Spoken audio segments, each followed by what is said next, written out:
Assalamualaikum warahmatullahi wabarakatuh. Bismillahirrahmanirrahim. Alhamdulillahirabbil alamin wassalatu wassalamu ala asyrafil anbiya wal mursalin sayyidina wa maulana Muhammadin wa ala alihi washabbihi ajmain. Qala musannif rahimahumullah ta'ala ila anqal summa khudh ghurfatan li anfik. Kemudian ambillah kamu satu siukan air. Dengan bahasa gurfah itu menunjukkan sedikitnya air yang digunakan untuk membersihkan hidungnya.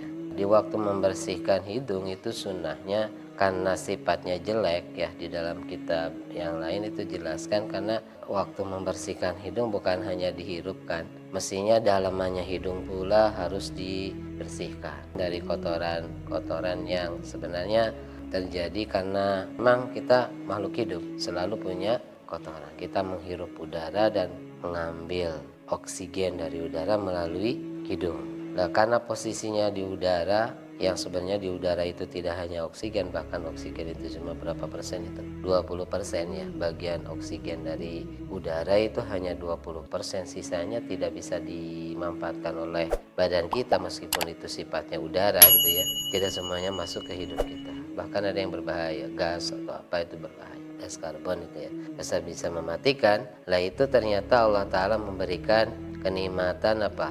Ada saringan yang sehingga ketika masuk tersebut kotoran-kotoran tersisakan di hidung kita, gampangannya upil mungkin ya. Itu juga harus dibersihkan, tapi dalam kitab lain sunnahnya itu membersihkannya bukan dengan bagian kanan tangan. Kita seringnya pakai bagian tangannya. Kalau bersihin hidung itulah biasanya pakai tangan mana? Kanan, sering-seringnya gitu. Mas ada yang gini ya? Jarang. Belanja biasanya kanan, rata-rata gini. Saya lihat kok, bukan orang lain, saya sendiri yang ngalamin biasanya pakai tangan kanan. Padahal itu bagian dari kejelekan. Ada satu kitab itu menerangkan pakai ini, pakai yang kiri, pakai ini hinsir gitu ya, tapi yang bagian kiri. Biasanya kita pakai penunjuk tapi bagian kanan sama jempolan. Mungkin bisa dipraktekkan nanti di rumah. Tapi rata-rata mungkin gak sadar. Tapi yang kalau dipikir ternyata sering-seringnya itu, karena kayaknya lebih powernya lebih gede di kanan gitu pikir kita ya. Mungkin kalau dongkelan itu tenaganya lebih gede gitu ya, mungkin ya, saking gedenya mungkin itu. Jadi padahal di kitab apa tadi itu termasuk itu pakai ini hinsir, dan itu sunnahnya pakai ini yang kiri. Karena itu sifatnya kejelekan. Kotoran yang ada di itu pun bagian dari hal-hal yang jelek. Sama gitu ya dengan hal yang lain.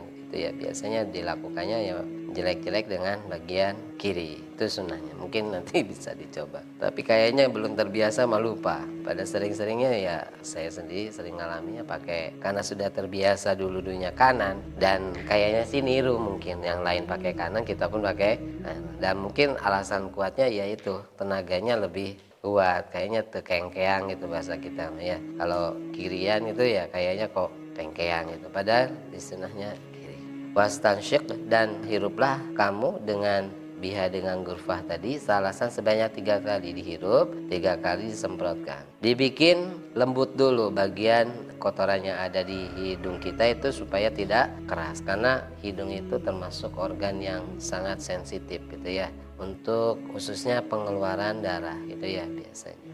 Tapi kadang tidak berbahaya, tapi ya sangat, kalau PD itu kehilangan pedean itu ya, bisa jadi orang sudah keluar darah biasanya agak kurang pede gitu ya. Kan keluarnya darah baru keluarnya air itu aja sudah agak pede. Ini istinsyak, dihirup airnya, terus di wastansir mafil anfi, dan keluarkanlah, semprotkanlah apa-apa yang ada di hidung kita min rutubatin, dari hal-hal yang bersifat lembab basah gitu ya. Kemarin sudah dijelaskan bahwa ada tempat-tempat lembab yang dimana di situ tempat setan menginap hidungnya, lembabnya tempat virus-virus bersayang gitu. Kemarin sudah dijelaskan dari kemarin swab ya, masalah swab test itu. Nah itu rutubah.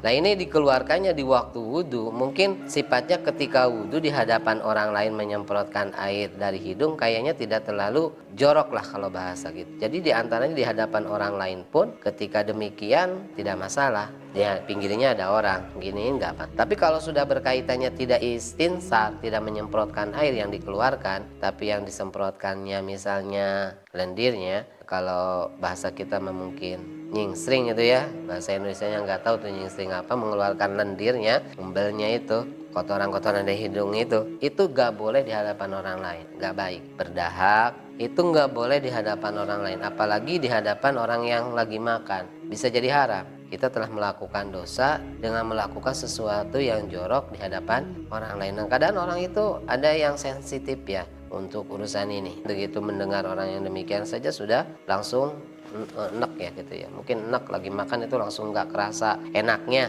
yang pokoknya enak itu.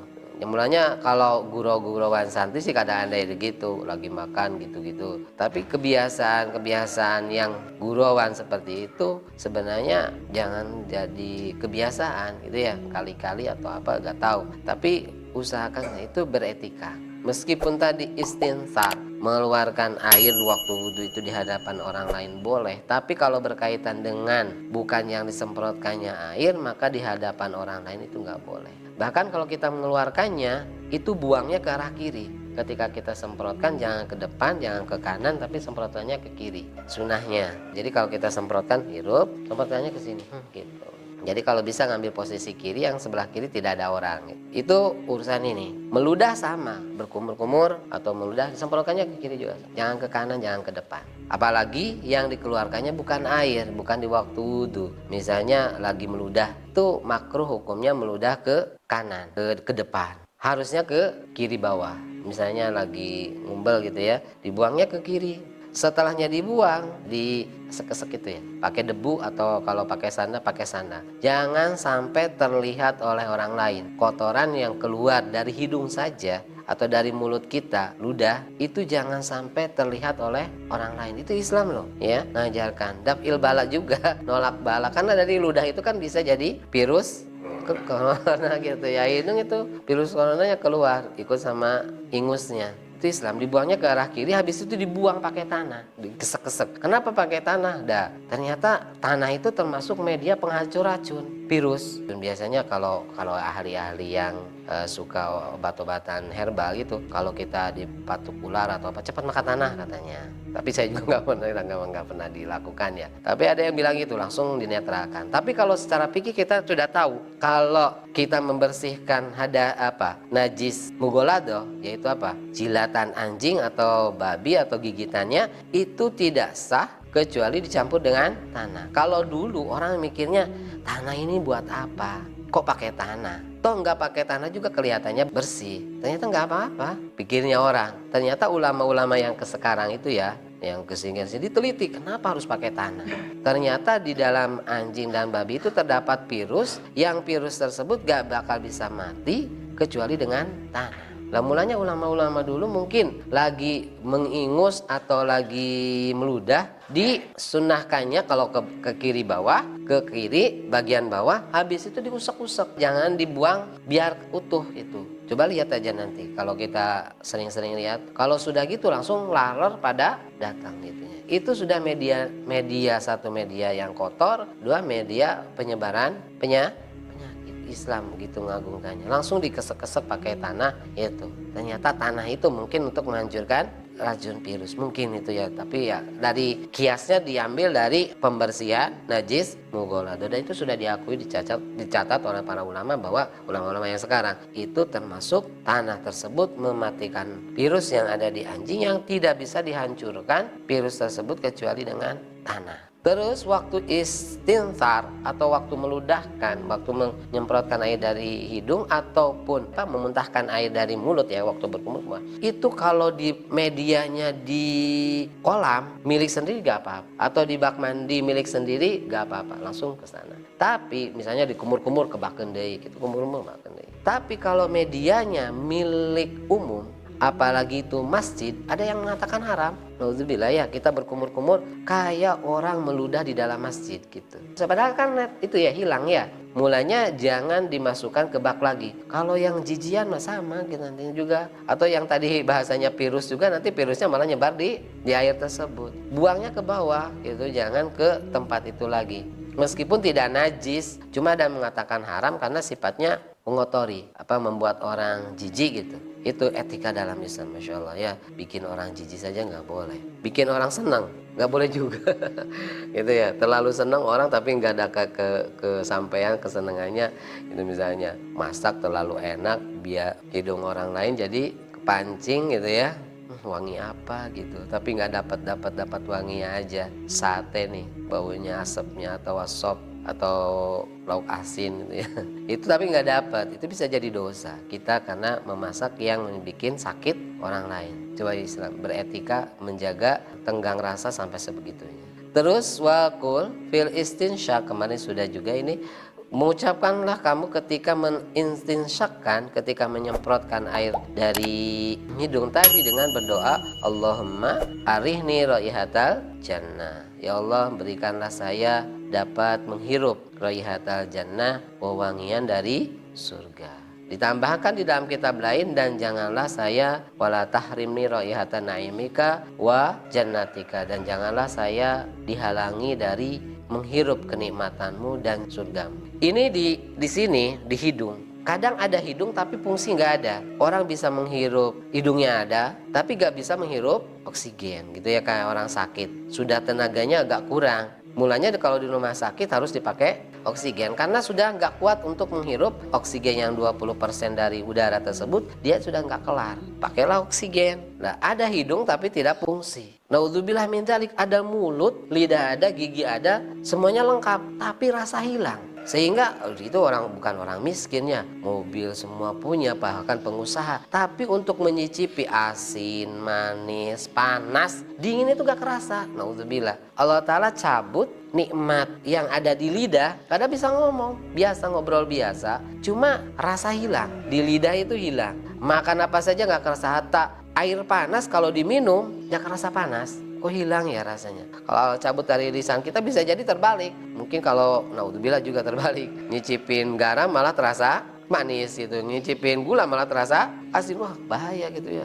Ada kenikmatan seperti itu. Bahkan kalau di Jawa Timur saya pernah punya teman gitu ya, orang-orang Madura, itu ada spesialis ahli hidung. Sehingga dia ditaruh di waktu itu di pabrik-pabrik rokok. Itu spesialis untuk hidungnya. Jadi bako itu cukup bako super, bako ini kelas 1, kelas 2 itu bisa cukup dengan hidung. Mahal hidungnya. Dibayar mahal hanya untuk menghirup bako. Kalau sudah hilang nikmat, bisa membedakan rasa, bau, naudzubillah min dzalik. Dan ini ternyata hidung yang sudah Allah Ta'ala berikan ini, kita berdoa ketika menghirupnya, ketika menyemprotkannya, ya Allah jangankan saya hilangkan kenikmatan menghirup surga. Orang kalau sudah dihilangkan nikmat, bisa jadi begini. Allah Ta'ala kasih penggambaran begini dalam kehidupan kita. Ada namanya hewan yang ketika diberi wangian malah mati. Kayak kalau bahasa apa? Jawanya kepelanding, atau kalau di kita mungkin yang suka di kotoran ayam teh ya, bisa apa itu namanya, hewan-hewan seperti itu.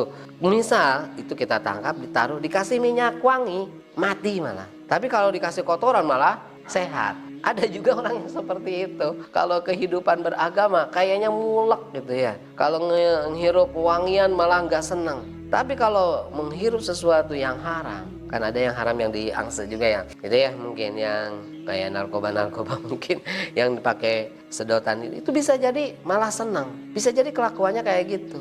Nah kita alhamdulillah masih bisa membedakan mana bau surga, mana bau neraka. Ini bagus ini, gitu ya. Ini jelek ini, masih disehatkan. Naudzubillah kalau sudah dicabut nikmat tersebut, ternyata dikasih wewangen malah muntah, dikasih kotoran ayam malah sehat gitu ya. Naudzubillah min. Jadi dikasih minuman halal bersih muntah mabok, dikasih minumannya memabukkan malah sehat. Naudzubillah min. Nah biasanya ada reaksi seperti itu. Misalnya kita kiai gitu ya yang suka menolong orang, misalnya ngasih ruqyah bacain ayatnya, kasih air. Kalau orang biasa kadang nggak sampai ada reaksi. Tapi kalau orang sudah ada penyakit di dalam langsung muntah-muntah. Itu berarti ada sesuatu. Alhamdulillah. Jadi ternyata penggambaran bau surga dan bau neraka itu dalam kehidupan kita itu sudah ada. Ternyata nikmat yang semestinya ada Allah cabut pun bisa. Lah kita waktu menghirup ini sudah doanya Allahumma arihni raihatal jannah wa anta ani radin. Ketika membuangnya gitu ya. Allahumma inni a'udzubika min rawahin nar. Ya Allah, jauhkan saya dari menghirup, berlindung kepadamu dari bau-bau neraka. Bau-bau yang menjadikan kita masuk neraka kalau di dunia, kalau besok-besok di akhirat berarti bau-bau dari nanah-nanah yang begitu membahari ininya sampai iya kita di situ ya minumannya ya sudah itu. Minumannya ya nanah-nanahnya sendiri gitu ya. Nanah kok diminum. Jangankan nanah, air baru dikasih apa rasa, kurang rasa aja kita kadang sudah nggak enak gitu, apalagi yang diminum itu. Ternyata doanya ada di waktu kita sedang berwudu, kita sedang menghirup air, kita sedang berkumur. Jadi kayak tadi, bisa jadi karena doa ini roaihin nar, bau-bau yang menjadikan kita masuk neraka itu terjauhkan. Naudzubillah kita menghirup narkoba ada ya yang mungkin yang dihirup itu kayaknya sih orang lihat di pemberitaan yang dari unsur pemerintahan biasanya ada yang ternyata narkoba itu yang memang dihirup. Semoga aja kalau toh kita sering jadi perokok, janganlah rokok itu menjadi air kencingnya setan gitu ya, sehingga kita terjauhkan dari surga, malah kita menghirup bau-bau orang-orang yang jelek. Anggap saja mungkin kalau kita karena memang ketidaktenangan kita, karena pertemanan kita melakukannya. Semoga Allah Ta'ala memberikan kemudahan kita untuk selalu melakukan kebajikan, terhindar dari hal-hal yang menjadikan kecelakaan bagi kita sendiri. Nabi wal barokah. Al-Fatihah. Bismillahirrahmanirrahim. Iyyaka na'budu wa iyyaka nasta'in. Shiratal mustaqim. Alladzina an'amta 'alaihim ghairil maghdubi 'alaihim waladdallin. Subhanakallahumma bihamdika asyhadu an la ilaha illa anta astaghfiruka wa atubu ilaik. Wa lakum minkum. Assalamualaikum warahmatullahi wabarakatuh.